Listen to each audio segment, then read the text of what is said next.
इस मुल्क में मुसलमानों का जो कत्ल करे उसको प्रमोट करने का काम बीजेपी आरएसएस कर रहे हैं। तो जो लोग इनकी शैतानियत को समझ गए हैं, ये असल में फिर से एक बार उनकी आंखों पर पर्दा डालने के लिए वही धार्मिक उन्माद को भड़का करके फैला करके उसी का रंग देना चाहते हैं। क्यों शम्मू के खिलाफ मुकदमा नहीं हुआ?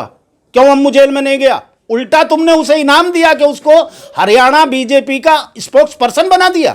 पुलिस आज की डेट में हमारे मुल्क में एक आज़ाद कानून नाफिज करने वाली एजेंसी बिल्कुल नहीं रह गई है कि इस मुल्क में जो सत्ताधारी टोला है वो ये चाहता है कि हम यहाँ पुलिस राज नाफिज करके अपनी मर्जी के मुताबिक एक एक पत्ता हिलाएंगे और चलाएंगे।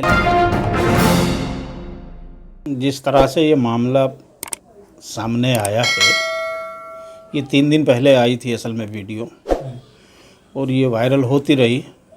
मैंने भी देखा इसको, लेकिन एक उसूली चीज़ है पहले, क्योंकि इस तरह की और भी कई वीडियोस आ चुकी हैं।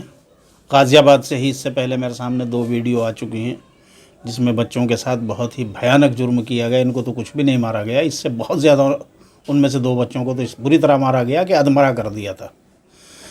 लेकिन मैंने उनको भी रिट्वीट नहीं किया या आगे किसी भी उस पर वायरल नहीं किया, इसलिए कि एक तो इस वक्त जो मुल्क का माहौल है या जो माहौल बनाने की कोशिश की जा रही है वो दरअसल गंगा में, सरयू में, जमुना में बहती हुई लाशों के जो दृश्य इस देश ने देखे हैं और इस देश के पत्रकारों के माध्यम से दुनिया भर ने वो दृश्य जो देखे हैं, उनको छुपाने और दबाने की इस वक्त धार्मिक उन्माद फैला करके कोशिश की जा रही है। ये इस तरह के वीडियो और इस तरह के वाक़यात जो ये हो रहे हैं, ये एक सोची समझी स्कीम के तहत इसलिए हो रहे हैं और इसलिए इनको हवा दी जा रही है, कराए जा रहे हैं। एक बात तो ये, इसलिए बिला सोचे समझे किसी भी इस तरह के वीडियो को वायरल नहीं करना चाहिए। हाँ, देश के कुछ बड़े पत्रकार, कुछ बड़े चैनल्स, कुछ न्यूज़ वेबसाइट्स या कुछ बड़े लीडर्स अगर हुकूमत को तवज्जो दिलाने के लिए हुकूमत के ज़िम्मेदारों को टैग करके या मीडिया कंपनीज़ को टैग करके या चैनलों को टैग करके इस तरह के वीडियोस को अगर आगे भेजते हैं, तो वो मैं समझता हूँ कि एक ज़िम्मेदारी की बात है और वो काम होना चाहिए ताकि हुकूमत की आंखें खुलें। हुकूमत को और हुकूमत में बैठे हुए लोगों को ये ना लगे कि वो बेलगाम सरपट जो है जैसे चाहे गैर कानूनी तरीक़े से इल्लीगल तमाम सरकारी अथॉरिटीज़ को, तमाम सरकारी एजेंसियों का इस्तेमाल करके इस मुल्क की सियासत पर काबिज़ रहने और इस मुल्क की हुकूमत पर काबिज़ रहने के लिए जैसे चाहें जो चाहें कर सकते हैं, ये एहसास उनको नहीं होने देना चाहिए। चेक लगाने के लिए अपोजिशन को, मीडिया को, पत्रकारों को अपनी ड्यूटी करनी चाहिए। इसके पक्ष में मैं हूँ और जिन लोगों ने इस वक्त भी ये काम किया इनके भी पक्ष में हूँ। लेकिन मैं एक चीज़ कहता हूँ कि हमें किसी भी वीडियो या किसी भी खबर को आगे बढ़ाने से पहले कुरान का एक उसूल है, उसमें कहा यह गया है कि तुम्हारे पास कोई भी फासिक का मतलब होता है झूठा आदमी या गैर मोतबर आदमी, कोई भी अगर ख़बर ला करके या ख़बर तुम्हारे पास भेजे, तुम्हारे खबर दे, तो उसे एज इट इज़ आगे नहीं बढ़ा देना। ऐसा ना हो कि कल को कुछ और निकले और फिर तुम्हें शर्मिंदगी हो। इसलिए उसूली तौर पर बात यह है कि आदमी को कोई भी खबर मिले, उसको पहले अपने जितने भी वसाइल हैं उनको इस्तेमाल करते हुए उसकी तहक़ीक़ और तस्दीक़ करनी चाहिए, उसके बाद उसे आगे बढ़ाना चाहिए। एक बात तो ये है। अब एक दूसरा पहलू है इस वाक़े का, जो मैंने कहा था कि इस वक्त जो है, चूँकि जो इस कोविड के ज़माने में नाकामी और वो गंगा, जमुना और नदियों में बहती हुई लाशें, अस्पतालों में और गलियारों में और सड़कों पर परेशान पब्लिक, अस्पतालों के गलियारों और सहनों में और सड़कों गलियों पे पड़ी हुई पब्लिक और मरते हुए लोग, वो दृश्य जो लोगों ने देखे हैं और उनकी वजह से इस हुकूमत के वो भक्त लोग कि जो इसको बहुत बड़ा पता नहीं क्या समझते थे, भगवान समझते थे, उनको समझ में आ गया कि ये कोई देवता नहीं है, ये शैतान है। तो जो लोग इनकी शैतानियत को समझ गए हैं, ये असल में फिर से एक बार उनकी आंखों पर पर्दा डालने के लिए वही धार्मिक उन्माद को भड़का करके, फैला करके उसी का रंग देना चाहते हैं। मैं आपको 2-3 वाक़यात बता देता हूँ। एक वाक़या तो शायद आप ही ने कवरेज किया था, दिल्ली ही का था, यमुना विहार का, कि वहाँ किस तरह से बजरंग दल के लोगों ने घर में घुसकर एक मुस्लिम फैमिली में बच्चों को, औरतों को, किस बुरी तरह से जो है निहत्थे बच्चों को और औरतों को मारा पीटा, मर्दों को भी मारा पीटा। ये गुंडागर्दी, और पुलिस का उसके खिलाफ कोई एक्शन न लेना, बल्कि उल्टा पीड़ित को धमका करके थाने से भगा देना, उनको बंद करने की और जेल भेज देने की धमकियाँ देना, ये खुद एक मुजरिमाना रिकॉर्ड पेश करता है। और इससे ये पता चलता है कि जो हुकूमत सेंटर की है हमारी, या यूपी की हुकूमत है, या सेंटर की है, या हरियाणा की है, सारी बीजेपी की है। बिल्कुल खुल करके कहना चाहिए। हरियाणा में एक जिम का ट्रेनर लड़का जो था, बॉडी बिल्डर, उसको जिस बेदर्दी के साथ 10-12-15 लोगों ने मिलकर के कत्ल किया, कार में से रास्ते में रोक करके उसकी कार को, साइड में गाड़ी उसके अड़ा करके, उसको रोक करके, उतार करके अचानक जो है उसको जान से मार डाला गया। फिर पुलिस ने अगर कातिलों को पकड़ने की कोशिश की, 2-3 को पकड़ लिया, तो उन कातिलों के बचाव के लिए हजारों लोगों की पंचायत करके बीजेपी के नेताओं ने, आरएसएस के नेताओं ने वहां पर जो है खुलेआम धमकी दी। मेरे पास वो वीडियो हैं, मैंने प्राइम मिनिस्टर को टैग करके वो भेजी भी हैं, होम मिनिस्टर को भी मैंने टैग करके भेजी है। वो खुलेआम मुसलमानों का मर्डर करने की धमकी दे रहा है। वो अम्मू, राजपाल अम्मू उसका नाम है, सूरजपाल अम्मू, वो खुलेआम मुसलमानों के मर्डर करने की धमकी दे रहा है। उस वक्त कहाँ चली गई तुम्हारी कानून, और कानून के तई जो है तुम्हारी इतनी नहीं, कानून के तई इतनी जिम्मेदारी जो आज यूपी में योगी की पुलिस दिखाना चाह रही है जबरदस्ती, उसका भी अभी आता हूं। कहाँ गई भाई उस वक्त वो तुम्हारी कानून के तई इतनी जिम्मेदारी? क्यों उस अम्मू के खिलाफ मुकदमा नहीं हुआ? क्यों अम्मू जेल में नहीं गया? उल्टा तुमने उसे इनाम दिया कि उसको हरियाणा बीजेपी का स्पोक्स पर्सन बना दिया 1 हफ्ते के भीतर ही। क्या यही सबका साथ, सबका विकास, सबका विश्वास है? या ये सीधी सीधी गुंडागर्दी को प्रमोट करना है? इस मुल्क में मुसलमानों का जो कत्ल करे उसको प्रमोट करने का काम बीजेपी आरएसएस कर रहे हैं। और यही यूपी में किया गया, यही दिल्ली में किया गया। उस वाकये की आपने खुद, आपके चैनल ने रिपोर्टिंग की थी, मैंने वो देखी आपका वीडियो। उस परिवार की वो दर्द भरी कहानी सुनी है उनके ज़बानी। अभी 10-12 दिन पहले गाजियाबाद में 2 वीडियो ऐसे सामने आए। एक 14-15 साल का बच्चा जो किसी मदरसे का पढ़ने वाला तालिब इल्म था, चूंकि मदरसे बंद थे लॉकडाउन की वजह से, बच्चा अपने घर था, मोटरसाइकिल लेकर के कहीं जा रहा था, अपने किसी रिश्तेदारी में या कहाँ जा रहा था। उसको रास्ते में बीजेपी और बजरंग दल के इन गुंडों ने रोक करके, इन भगवाधारी गुंडों ने रोक करके, इन नाम निहाद हिंदुत्व के गुंडों ने रोक करके उस बच्चे को इतना मारा कि अधमरा करके सड़क के किनारे डाल दिया। दूसरे रास्ते चलते लोगों ने, जब किसी ने आकर के उसको देखा, उसको उठाया और फिर उसको जो है पुलिस कंप्लेन भी। कहाँ गए उसके कातिल? कहाँ गए वो मारने वाले? वो भी तो गाजियाबाद की पुलिस कहाँ गई उस वक्त? आज तक तुम्हें कातिल नहीं मिले? आज तक तुम्हें मारने वाले वो सफाक जालिम दरिंदे नहीं मिले? फिर दूसरा एक वाकया उसके 3 दिन के बाद हुआ है। 2 लड़के मजदूरी करने जा रहे थे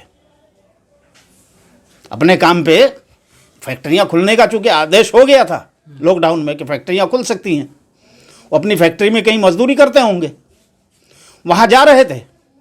उनको रोका, उनके नाम पूछे और उनके नाम पूछ करके उनको मारा। उनसे जय श्री राम के नारे भी लगवाए। जो भी कुछ धार्मिक एंगल हुआ या नहीं हुआ ये तो वो बताएंगे जो मारे गए थे वहाँ पे। लेकिन उन्होंने ये बयान दिया उस जख्मी और खूनम खून हालत में, ऑन कैमरा उन लोगों का बयान है कि हमारे साथ जो है हमारे नाम पूछ करके मजहबी पहचान करके हमारे साथ ये सलूक किया गया, बुरी तरह मार करके। एक को बिल्कुल, एक तरह से कहिए कि बिल्कुल अपनी तरफ से तो वो मार के चले गए थे, उसको मुर्दा छोड़ के गए थे। उसकी ज़िंदगी थी, उसको बचाया, लेकिन उसको भी रास्ते चलते लोगों ने ही बचाया, फिर आकर के उठवाया और वो कंप्लेन हुई। आज तक कोई गिरफ्तार नहीं हुआ। कहाँ है वो कातिल, कहाँ है वो सफ़ाक दरिंदे? गाज़ियाबाद ही की पुलिस है ना। और इस बड़े मियाँ अब्दुल समद के नाम से जो एक वाक़या हुआ कि इनको मारपीट हुई, हमने भी वो वीडियो देखा, दाढ़ी काटना। अब उनके अंदर विवाद है, वाद है, क्या है, कोई मामले पे लेन देन है या नहीं है, तावीज़ गंडे का काम करता है नहीं करता, वो उसके घर वाले, और वो तो कह रहा है हम कोई तावीज़ गंडे का काम नहीं करते, पुलिस कह रही हो तावीज़ गंडे का काम करता है। हम ये बात अच्छी तरह से जानते हैं, पुलिस यूपी की हो, दिल्ली की हो, हरियाणा की हो, यहीं की भी पुलिस हो, पुलिस आज की डेट में हमारे मुल्क में एक आज़ाद कानून नाफिज करने वाली एजेंसी बिल्कुल नहीं रह गई है। बहुत सफाई के साथ ये बात कह रहा हूं मैं, और बहुत जिम्मेदारी के साथ। बल्कि पुलिस जो है सत्ताधारी टोले की अबरू, चश्मे अबरू के बिल्कुल वो इशारे देखती है, उनके इशारों पे बिल्कुल रक्स करती है पुलिस। जिस आदमी को, मजलूम को भी, अगर सत्ताधारी लोगों का आदेश पुलिस को यह होता है कि इस मजलूम को जालिम बना करके तुम्हें फंसाना है, वो फंसा देती है। दिल्ली के दंगों में क्या हुआ? सीएए, एंटी सीएए जो मुजाहरे हो रहे थे, धरने प्रदर्शन हो रहे थे, उनमें खालिद सैफी हो या खालिद उमर हो या ये बच्ची की जो आज ज़मानत कल परसों हुई है ये हो, ये सब लोग कौन हैं? यहाँ तक के बड़े बड़े नाम आ गए। दिल्ली यूनिवर्सिटी के प्रोफेसर, वो मशहूर गांधीवादी आदमी हैं, उनका नाम, योगेंद्र यादव का नाम, पता नहीं किस किस के नाम आ जाते हैं। इसका मतलब ये है कि इस मुल्क में जो सत्ताधारी टोला है वो ये चाहता है कि हम यहाँ पुलिस राज नाफिज करके अपनी मर्जी के मुताबिक एक एक पत्ता हिलाएंगे और चलाएंगे, लेकिन ये ऐसा होने वाला नहीं है। इस मुल्क ने पहले भी लाखों जानों की कुर्बानियाँ दी हैं। अंग्रेज़ों से लड़ करके इस मुल्क को आज़ाद कराने के लिए मुल्क ने लाखों जानों के नजराने पेश किए हैं। अगर ज़रूरत पड़ी तो इन काले अंग्रेज़ों से लड़ करके भी लाखों जाने नहीं, कई लाख जाने कुर्बान करने के लिए इस देश के लोग तैयार हैं। उसमें हिंदू भी है, मुसलमान भी है, सिख भी है, ईसाई भी है, बौद्ध भी है, हर धर्म का मानने वाला आदमी है। और मुझे लगता है कि बहुत जल्दी वो वक्त आने वाला है कि लोगों को निकलना पड़ेगा सर से कफन बांध करके इनके साथ, इनसे दो दो हाथ करने के लिए, क्योंकि इन लोगों ने कानून व्यवस्था को अपने घर की लौंडी बना लिया है। पूरा अगवा कर लिया है इन्होंने कानून व्यवस्था के नाम पर। पूरे अख्तियारात का बिल्कुल नाजायज इस्तेमाल किया जा रहा है। यूपी तो बिल्कुल ऐसे हो गया है जैसे गुंडा राज चलता है, वहां कानून है ही नहीं कोई। वहां यूपी का मुख्यमंत्री जो है वो बिल्कुल गुंडों की तरह सलूक करता है। अब इस वीडियो के संदर्भ में 5 लड़कों को पकड़ करके जो एक कहानी बनाई गई है, मैं समझता हूं कि वो भी एक मैनेज्ड कहानी गढ़ी जा रही है, क्योंकि शायद इस वीडियो के वायरल होने की वजह से सत्ताधारी टोले को ऐसा लगा कि शायद वो और ज़मीन में धंसते जा रहे हैं और ज़्यादा जलील हो रहे हैं। तो इस जलालत को कम करने के लिए उन्होंने अपने विरोधियों को, या जिन लोगों ने इसको रिट्वीट किया या इस वीडियो को वायरल कर दिया, उन लोगों को ही टारगेट करने का इन्होंने काम करना शुरू कर दिया।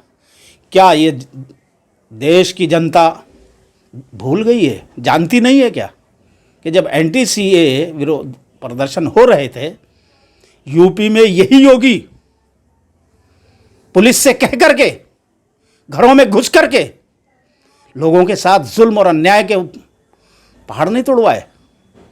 पुलिस ने किस बुरी तरह से पिटवाया इस शख्स ने, किस तरह लोगों की प्रॉपर्टीज को जो है सील कराया और जायदादें जब्त कराई। क्या यह बात भूल गई जनता? नहीं भूले।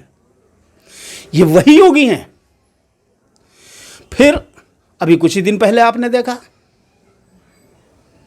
अभी थोड़े दिन पहले की बात है ना, कि कोविड का मामला चल रहा था कि अगर किसी ने कहा कि दवाई नहीं मिल रही है तो उस पर मुकदमा लगा दो।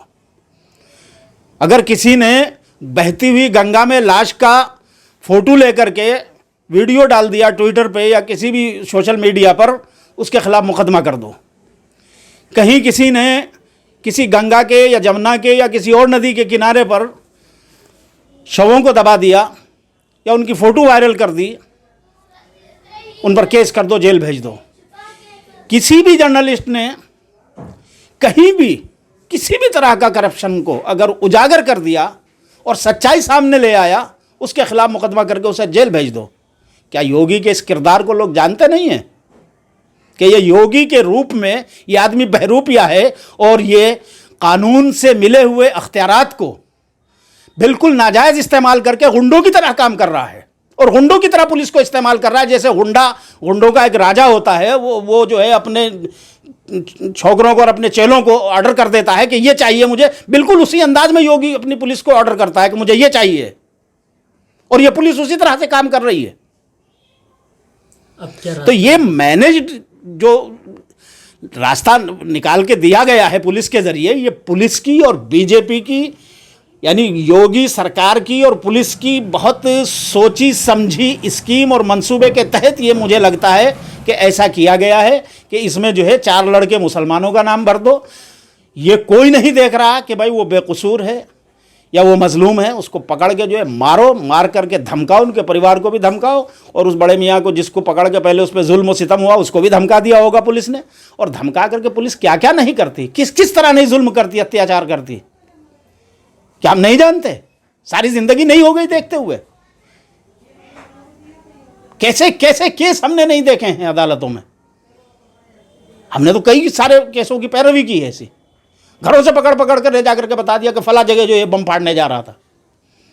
तो ऐसे जालिम और सफाक पुलिस वालों से कोई बैद नहीं है कि वो कोई मैनेज्ड कहानी इस तरह की अपने गुंडा किस्म के गुंडा जहनियत रखने वाले एक मुख्यमंत्री के कहने पर ऐसी मैनेज्ड जो है वो कहानी बना करके इस तरह पेश कर रहे हैं।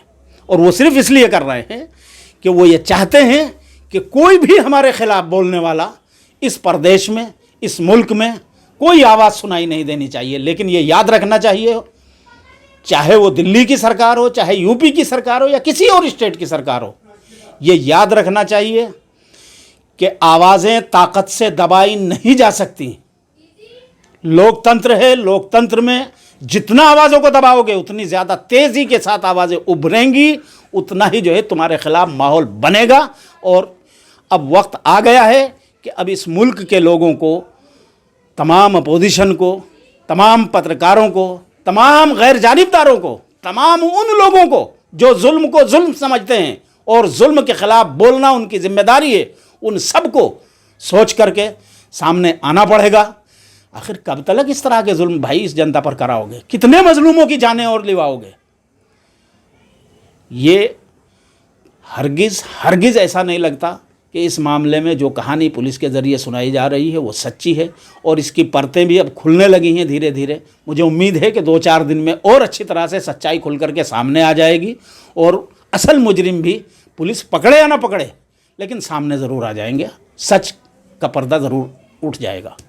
इसलिए मैं तो भारत सरकार से ये अपील करना चाहूँगा कि चूँकि यूपी और गाज़ियाबाद की पुलिस पर आंखें बंद करके कोई भरोसा इस कहानी पर उसकी नहीं किया जा सकता, यूपी पुलिस ने जो कहानी पेश की है।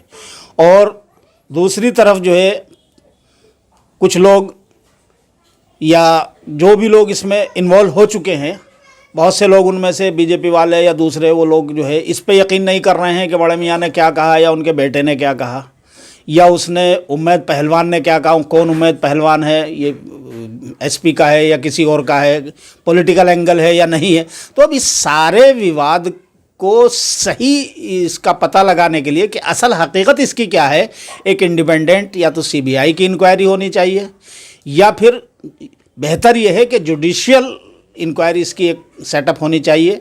और अगर गवर्नमेंट ऑफ इंडिया इसकी जुडिशियल इंक्वायरी नहीं कराती या एक ऐसी साफ शफाफ इंक्वायरी नहीं कराती तो फिर कम से कम कुछ जर्नलिस्टों को या कुछ टीवी चैनलों को अपने तौर पर एक बहुत ही साफ शफाफ इंक्वायरी के तौर पर जो है इस पूरे मामले की तहकीक करनी चाहिए, ताकि दूध का दूध और पानी का पानी निकाल करके अलग किया जा सके।